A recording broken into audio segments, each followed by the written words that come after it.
We often look at the Hanukkah story as an incredibly negative interaction, Greeks and Jews, and we lose sight of the positive side of the whole interaction of the Greeks and the Jewish people. And we see that the rabbis had tremendous respect for certain aspects of Greek culture, the Greek language, their love of philosophy. So there definitely is, in Jewish consciousness, a place for Greek thinking. It's not just an idea of the darkness of Greece trying to snuff out Judaism. And it's not that Jews should be necessarily studying Greek philosophy.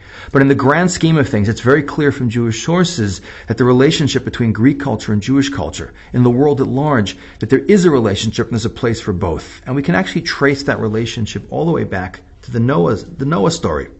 After the flood, Noah gives two of his sons. He curses his son Canaan, but he gives two of his sons, Shem, who is the great-grandfather of Semitic people and the Jews, and Yafet, who's the great-grandfather of the Greeks. He gives them both blessings. And what he says about Yafet is fascinating. He says, Yaft Elokim v'Yefet v'Yishkan v'Ohel Shem. That Yefet should spread out, meaning the impact of Yefet. There are ideas in the world. What comes from Yefet should spread out. V'Yishkan v'Ohel Shem, but they should dwell in the tents of Shem. Now, literally, it could mean that Yefet should hang out in Shem's house. But at a deeper level, it means that the beauty of what would become Yefet's ideology, which is Greece, has a place in the world, but when basically rooted in the tents of Shem. The tents of Shem would be Judaism and Torah.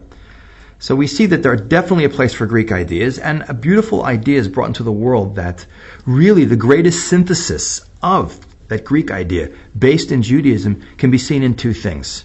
One is in Christianity. There's no question, as we'll see later, that Christianity, which comes as an offshoot of Judaism, Hellenistic Christianity in its origins, comes out of what we call Hellenistic Judaism, the Judaism of the Hellenistic world of thousands of years ago. There's no question theologically and ideologically that Christianity's roots are in Judaism.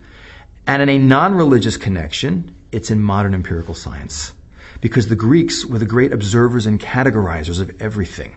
They love to put things into categories and to observe. Empiricism is a Greek thing. But Judaism teaches the idea that everything is unified by God from the source. You can trace everything back in the physical and the metaphysical world.